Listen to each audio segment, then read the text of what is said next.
Assalamualaikum warahmatullahi wabarakatuh. Perkenalkan, nama saya Dian Nabila. Saya dari kelas 11 IPA 3. Di sini saya akan membahas sel hewan dengan organel sel yang saya akan bahas, yaitu lisosom. Lanjut. Kita akan membahas pengertian sel dulu. Jadi, sel adalah satuan kehidupan terkecil yang menyusun tubuh makhluk hidup. Sel juga merupakan tempat terselenggaranya fungsi kehidupan. Dan di sini saya akan membedakan antara sel hewan dan sel tumbuhan. Jadi sel hewan itu organel selnya ada retikulum endoplasma halus, yaitu REH yang seperti zigzag. Lalu ada sitokeledon, lalu ada retikulum endoplasma kasar. Ini dia zigzagnya kayak lebih gede gitu. Selanjutnya ada mikrolubul, lalu ada badan Golgi, yaitu yang lonjong kayak gini warna biru.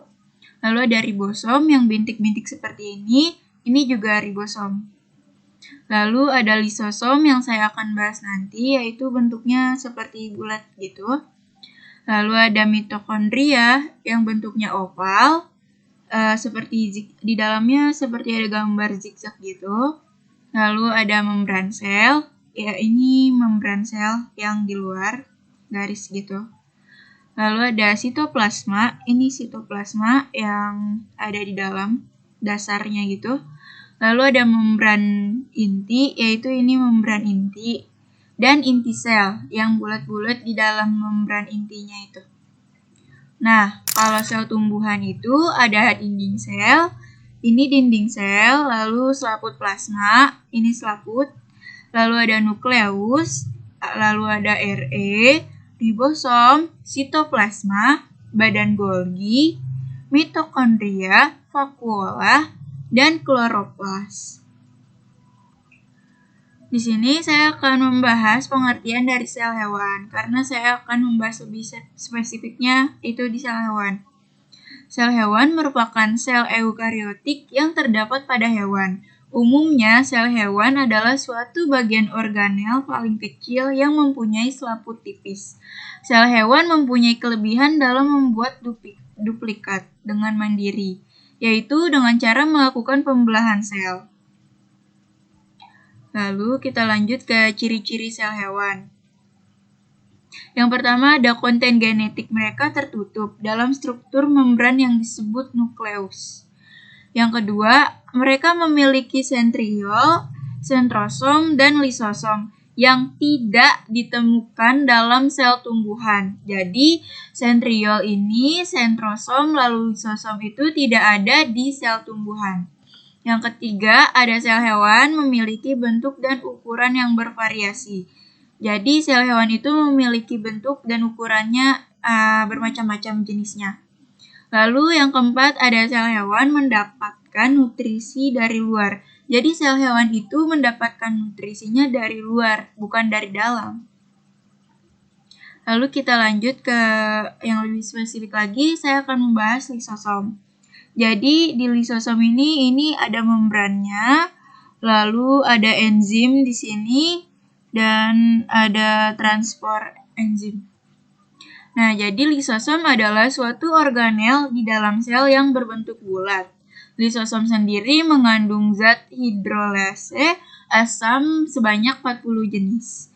Lisosom bisa kita temukan pada hampir semua jenis sel, kecuali pada eritrosit atau sel darah merah pada manusia, dan pada sel kulit yang mengalami adanya penebalan atau pengerasan, atau yang biasa disebut keratinisasi.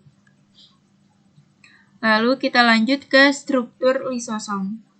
Lisosom merupakan organel sel yang berukuran sangat kecil, berbentuk bulat, berdiameter sekitar 0,25 hingga 0,5 mm. Lisosom memiliki struktur yang sangat sederhana, karena mereka adalah sebuah membran tunggal yang terbuat dari lapisan ganda lipid yang membungkus cairan yang mengandung berbagai enzim hidrolitik. Enzim hidrolitik sendiri adalah suatu enzim yang memiliki kemampuan untuk mencerna setiap mikromolekul secara intraselular.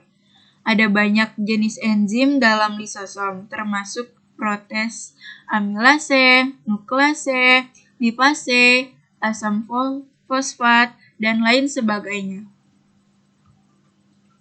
Lalu kita lanjut ke ciri-ciri lisosom. Jadi ciri-ciri lisosom itu berbentuk bulat, mengandung banyak molekul enzim, dibentuk oleh kompleks Golgi, dan memiliki sistem membran tunggal.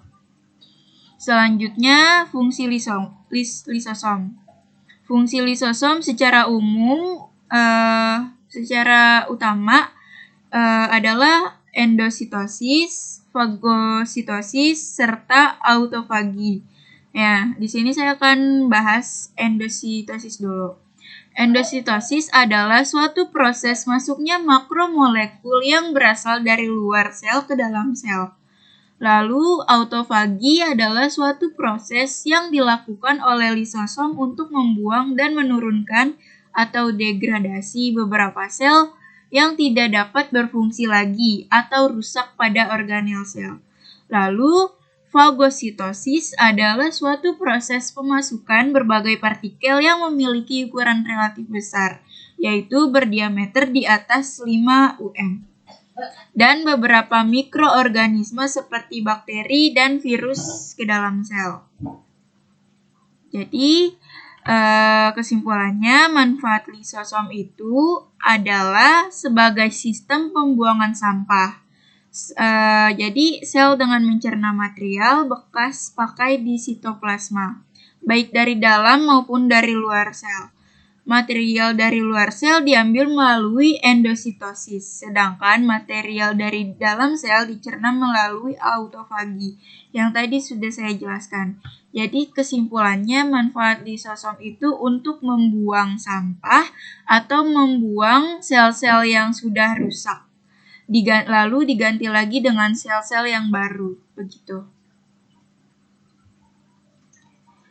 Segitu saja dari saya, kurang lebihnya mohon maaf. Sekian, terima kasih. Wassalamualaikum warahmatullahi wabarakatuh.